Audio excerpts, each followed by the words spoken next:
Olá, tudo bem? Bem-vindos ao nosso vídeo na parte 2, onde a gente vai falar aqui sobre os principais ensinamentos do livro Uma Vida com Propósito.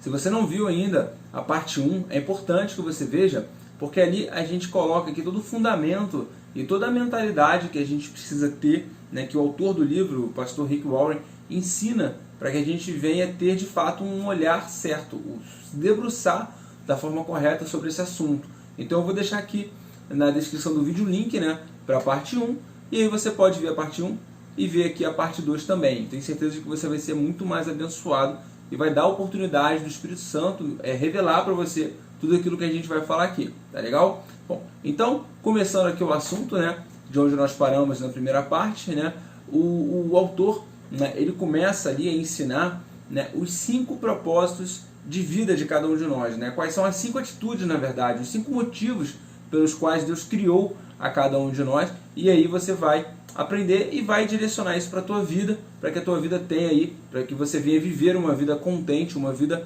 com um propósito, uma vida alegre, mas não segundo a alegria dos homens, segundo a alegria de Deus, que é a alegria completa, tá? Então, quais são os 5 propósitos então de vida, né? Deus nos fez para 5 coisas essenciais. A primeira delas é adorar a Deus. A segunda, ser parte da família de Deus. Né? Deus ele quer uma família de muitos filhos parecidos com Jesus. Né? E o terceiro propósito, né? O terceiro motivo pelo qual Deus nos fez é justamente esse, nos tornarmos parecidos com Jesus, ter o nosso caráter moldado de forma que a gente fique semelhante a Jesus, parecido com Ele. Né? O outro propósito de vida nosso é servir as pessoas com os nossos dons, com os nossos talentos. E por fim, nós fomos criados para pregar o Evangelho, ou seja, falar do amor de Deus para as pessoas. Então, se você cumprir esses cinco mandamentos, né, esses 5 desejos do coração de Deus para a tua vida, essas 5 atribuições, você vai estar automaticamente cumprindo o propósito de Deus para a tua vida. Vai estar fazendo com que Deus, vai estar fazendo exatamente o que Deus espera de você nessa terra, tá bom? Vamos falar sobre cada um desses propósitos, né, sobre cada um deles, e eu tenho certeza de que se você tiver com o coração aberto, o Espírito Santo vai ministrar na tua vida e você nunca mais vai enxergar a tua vida da mesma forma.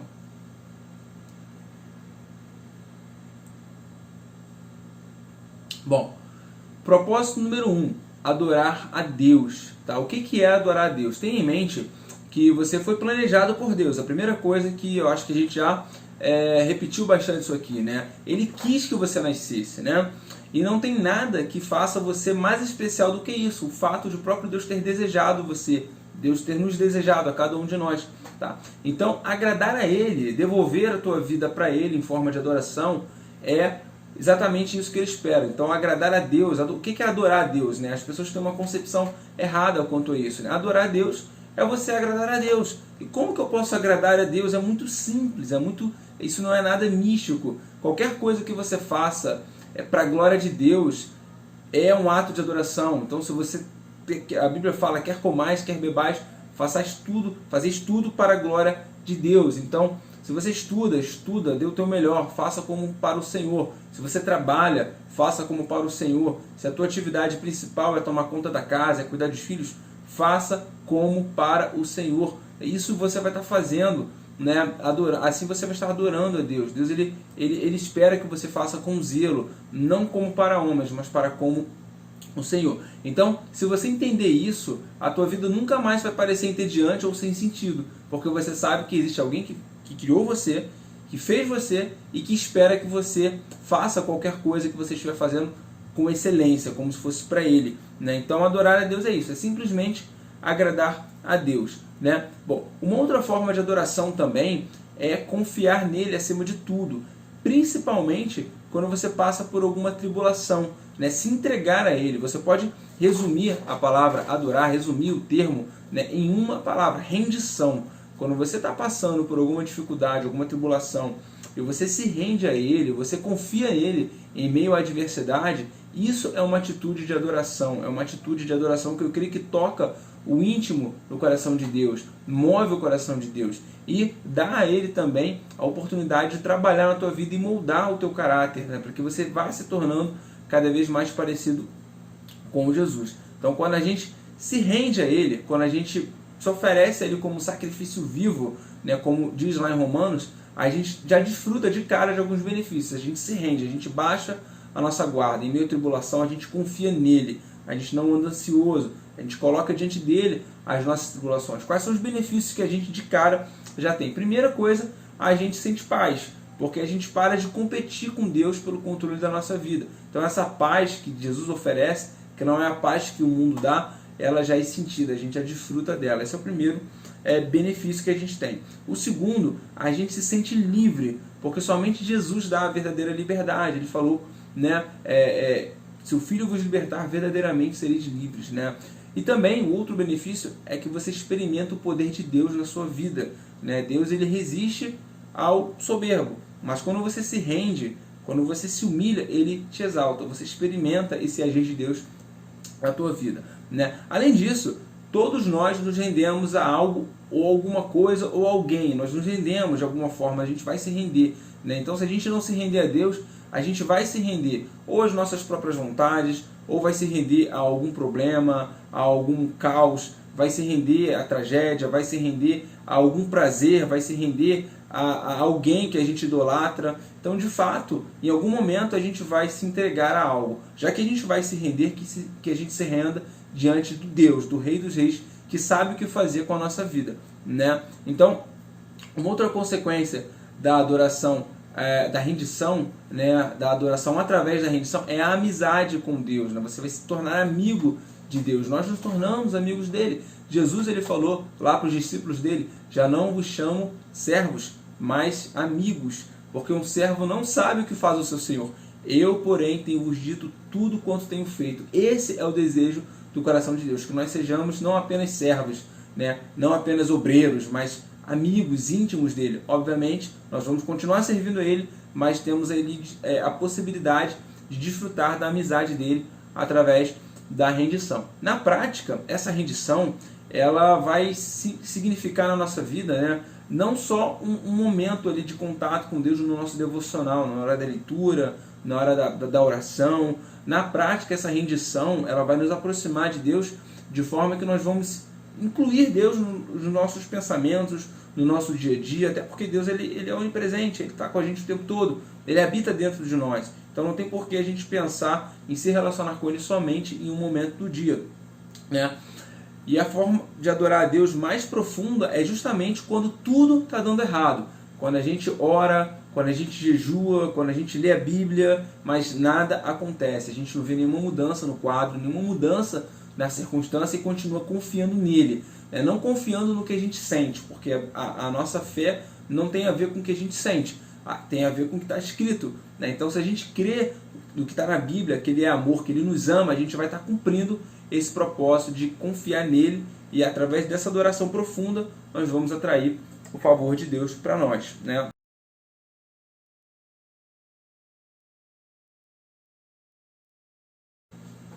Propósito número 2, nós fomos criados para ser parte da família de Deus, né? Aqui cabe lembrar, né, como o autor ele repete algumas vezes no livro, que o projeto de Deus sempre foi criar uma família de muitos filhos semelhantes a Jesus, para a glória de Deus Pai. Toda a Bíblia, ela gira em torno dessa história, de Deus trabalhando para criar essa família para ele. Então, a partir do momento que você recebe Jesus na sua vida, quando a gente recebe o senhorio dele na nossa vida, a gente se torna filho de Deus.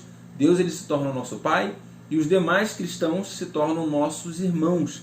Então nós estamos inseridos nessa família, né? Sendo que nem todos são filhos de Deus, somente quem recebe Jesus na sua vida como Senhor. E para viver e desfrutar disso plenamente, a gente precisa entender que isso é um propósito eterno de Deus, né? Por mais que no mundo físico a gente tenha a nossa família biológica, a gente tenha pessoas, né?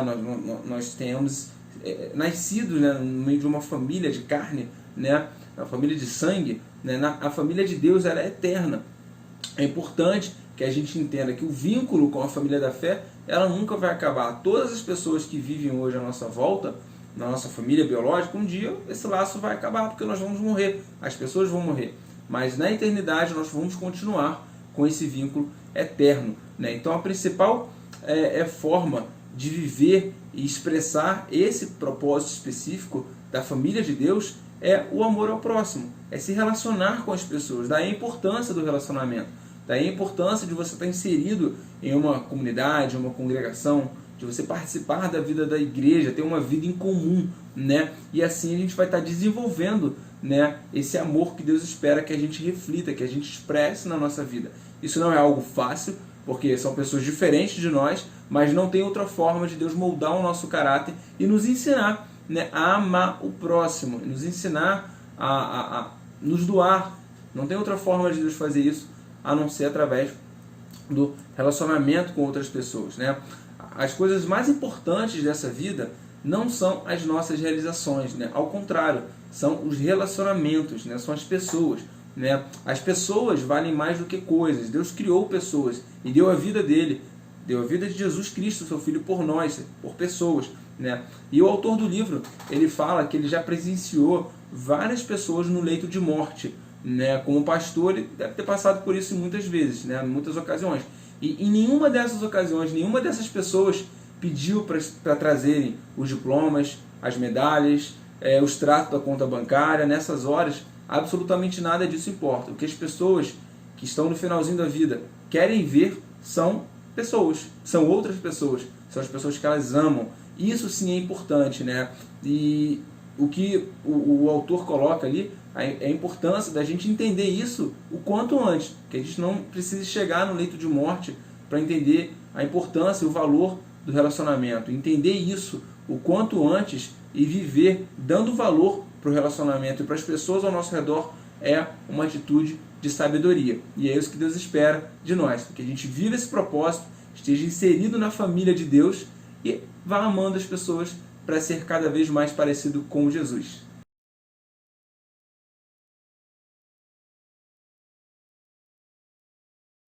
Propósito número 3 é justamente esse, se tornar parecido com Jesus, que eu falei ainda agora. Você provavelmente já ouviu a expressão tal pai, tal filho. Pois é, né? Isso significa que todo pai, né? Na verdade todo pai, toda mãe, se agrada quando o filho expressa ali alguma característica em comum com ele, né? Todo pai, ao ver o filho e ver uma característica dele no filho, fica feliz. E com Deus não é diferente. Deus é nosso Pai. Quando Ele olha para nós e nos vê parecidos com Jesus, Ele fica feliz. Esse é o desejo dele, que a gente se torne parecido com Jesus. A Bíblia diz lá em Hebreus que Jesus Cristo é a exata expressão de Deus Pai. Então, ao nos parecer com Jesus, nós vamos estar tendo um caráter moldado e vamos ser filhos parecidos com a natureza de Deus. Vamos estar ali cumprindo esse propósito. Sendo que se parecer com Jesus, se tornar parecido com Jesus, é algo muito demorado, né? A gente, quando recebe Jesus na nossa vida, quando a gente recebe o Evangelho do Reino, a gente vai ali tendo que desconstruir várias coisas, várias convicções. Então realmente é algo que demora. Mas, mais uma vez eu vou falar, ele vai usar principalmente os relacionamentos para nos moldar, pois é através do amor ao próximo que nós nos tornamos mais parecidos com Jesus. Afinal de contas, Deus é amor. E se a gente ama o próximo, a gente conhece a Deus. Quem não ama, não conhece a Deus. Né? Lá em 1 João fala isso, deixa isso bem claro, que para Deus amar o próximo não é algo opcional, não é algo que a gente possa escolher. É uma característica fundamental para quem quer viver uma vida com propósito, para viver uma vida de acordo com o desejo de Deus para nós. Bom, os principais recursos que Deus usa para nos tornar parecidos com Jesus são a sua palavra, a palavra de Deus, né? A Bíblia, são as pessoas e são as circunstâncias, né? Então é um processo lento, né? Essa transformação, essa mudança de caráter, que só vai estar, na verdade, concluída mesmo, esse processo, né? Quando nós estivermos ali frente a frente com Deus Pai, né? Enquanto nós estivermos vivendo aqui nessa terra, o caráter de Cristo ele continua sendo moldado em nós. Por mais que a gente já tenha, de repente, aprendido muita coisa, mas ele continua trabalhando e moldando o caráter de Jesus na nossa vida, né? Mas o que nós não podemos fazer é abrir mão desse processo. O processo, a transformação, é algo que Deus valoriza. É ali durante o processo que Deus vai trabalhar na nossa vida, né? Ser semelhante a Jesus na prática significa fazer as mesmas coisas que ele faria, escolher, ter as mesmas escolhas que ele teria, valorizar aquilo que ele valoriza, que já está na Bíblia que Jesus valoriza. O que Jesus valoriza? Pessoas, relacionamento, mas acima de tudo, fazer a vontade de Deus é o que Jesus valoriza. Então, a partir do momento que a gente começa a escolher a vontade de Deus em detrimento da nossa, a gente está ali realmente desenvolvendo o caráter de Deus na nossa vida, né? Durante esse processo, principalmente ao passar por dificuldades, por tribulações, a gente deve ter em mente algumas coisas. A primeira delas é que Deus é amor, Ele jamais vai nos abandonar. Tá? Toda dificuldade, ela coopera para o nosso bem, ela coopera para que a gente cresça e tenha o caráter desenvolvido, o caráter transformado. Né? Então Deus, Ele é amor, Ele nos ama, Ele não vai simplesmente nos abandonar, ao contrário, Ele vai usar aquela dificuldade, aquela circunstância dolorosa para nos transformar. Então, essa é a primeira coisa. A segunda coisa é justamente a questão de todas as coisas cooperarem para o nosso bem. Quando a Bíblia diz que todas as coisas cooperam, todas são todas mesmo, né? Não é que a gente às vezes fala tudo, nada, mas o nosso tudo, nada, é muito relativo, né? Na Bíblia não, quando a Bíblia diz tudo, é tudo mesmo, né? Cooperam para o nosso bem, né?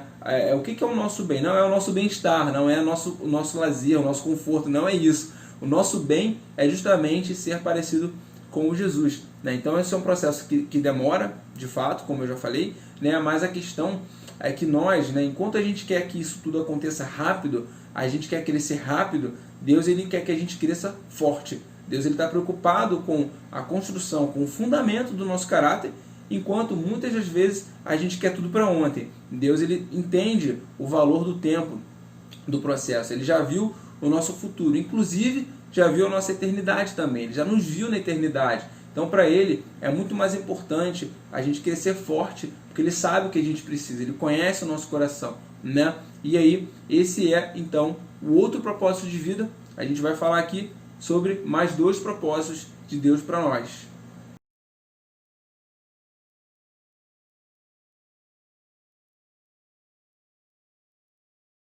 Bom, então o quarto propósito é servir a Deus, né? Primeiro ensinamento que ele traz dentro desse assunto é: você e eu, nós não fomos criados apenas para consumir recursos nessa terra. Nós fomos criados também para doar, para nos doar e para doar também o que a gente tem, os nossos recursos, né?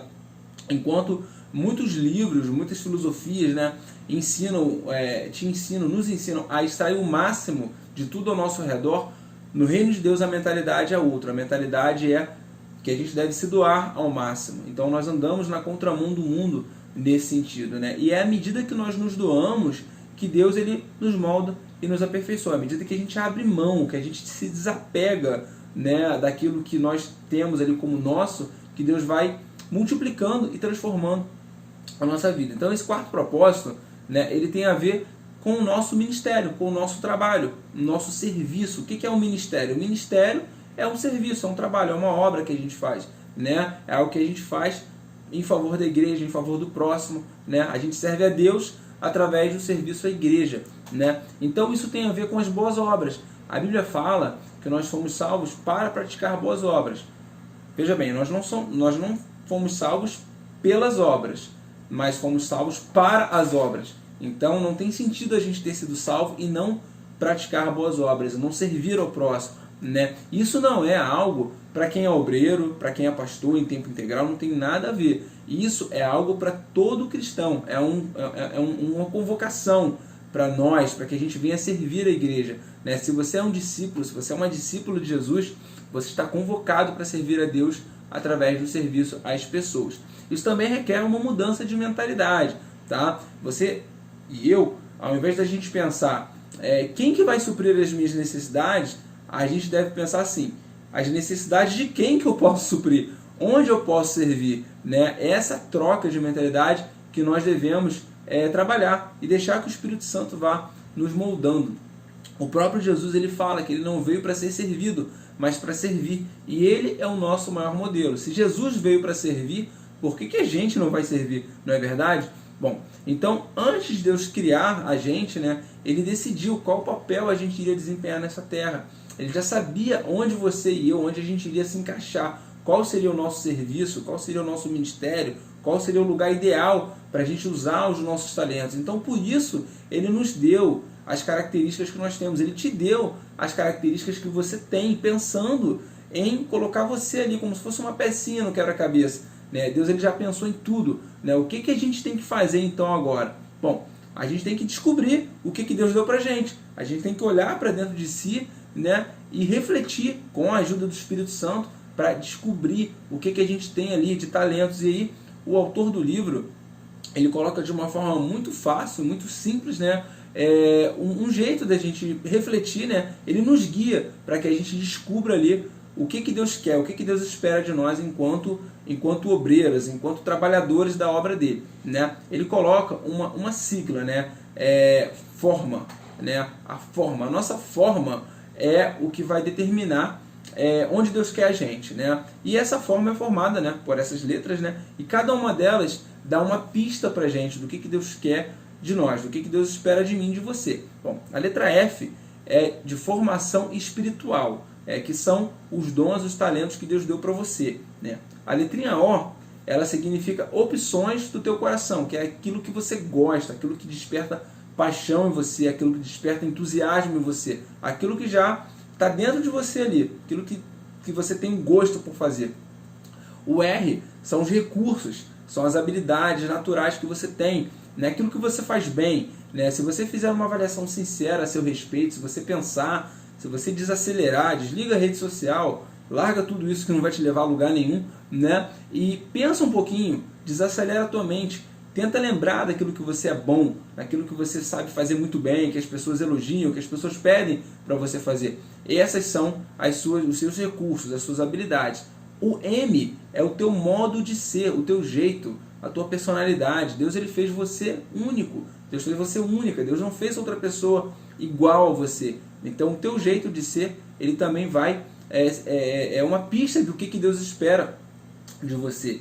E o A são as áreas de experiência. Isso inclui toda a tua experiência de vida, as boas, mas principalmente as ruins também. Deus nunca desperdiça uma dor, né? Então todos os teus traumas, a tua criação, tenha sido ela boa ou não, a tua experiência profissional também, onde você trabalhou, o que você mais gostou de fazer, toda essa tua história, né, ela te dá uma pista também do que Deus espera para você. A tua maior dor talvez seja o lugar exatamente onde Deus quer que você sirva as pessoas, né, ajudando talvez a superar aquilo pelo qual você já passou, né? Então essa descoberta é uma responsabilidade nossa. Nós temos que descobrir isso. Deus já nos deu, cabe a nós fazer um exame, né?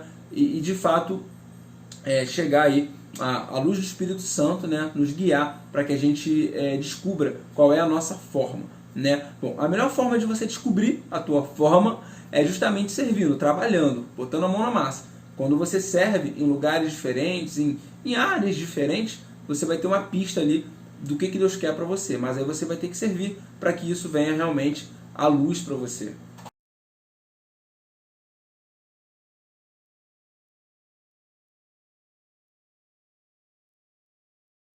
E por fim, o propósito número 5, o que Deus espera de cada um de nós é criados para uma missão.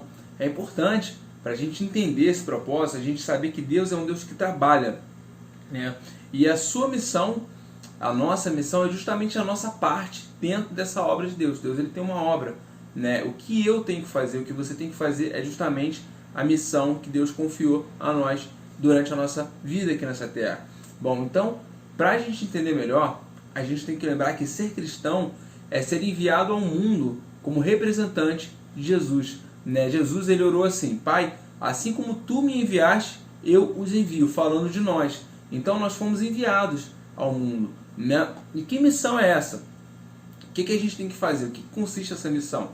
É simplesmente apresentar Jesus para as pessoas, né? É falar do Evangelho, falar das boas novas, né? E para isso, ao contrário do que muita gente pensa, a gente não precisa ser um conhecedor profundo da Bíblia, ter estudado teologia, nada disso. Isso é uma mentira do diabo, isso é um sofisma, né? Para apresentar Jesus às pessoas, basta que a gente fale do que ele fez na nossa vida, né? É muito simples, é contar o teu testemunho, contar a tua história, falar como a tua vida era, né? Como que você entendeu e compreendeu que você precisava de Jesus, como que você se comprometeu com Jesus e o que Jesus tem feito, como que Jesus tem feito a diferença na tua vida. E isso é um testemunho, né? Isso é de fato mostrar Jesus, né, através da tua experiência, né? Uma outra forma de você falar de Jesus, de você apresentar Jesus também, é falar o que você aprendeu durante a tua vida, durante a tua quando você recebeu Jesus na tua vida, o que você aprendeu ali,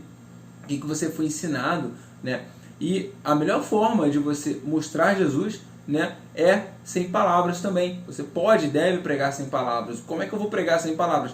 Com a tua vida, com as tuas atitudes, né, sendo luz e sendo sal, né? Às vezes sem atitudes, pelo teu procedimento, você vai mostrar Jesus. Pedro fala, né, para a esposa que é casada com um marido ímpio, que ela deve ganhar um marido sem palavras, com o comportamento dela. Então, tem formas, né, de você ganhar as pessoas ao teu redor só com a tua atitude, chamar a atenção, né, com a tua atitude diferente, porque nós andamos na contramão do mundo, nós decidimos ser justos em um mundo injusto. Isso por si só já confronta e já mostra, já revela Jesus em nós. Essa é a nossa missão também.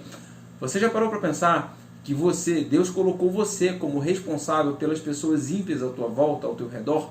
Então isso é uma responsabilidade. As pessoas perto de nós que não conhecem Jesus são nossa responsabilidade. Deus espera que a gente se manifeste, que a gente represente Jesus na vida delas, né? E uma outra pergunta também: se você visse alguém padecendo de uma doença mortal, você tivesse a cura, você conhecesse a cura, você se omitiria em falar a cura? Você se omitiria em ajudar essa pessoa?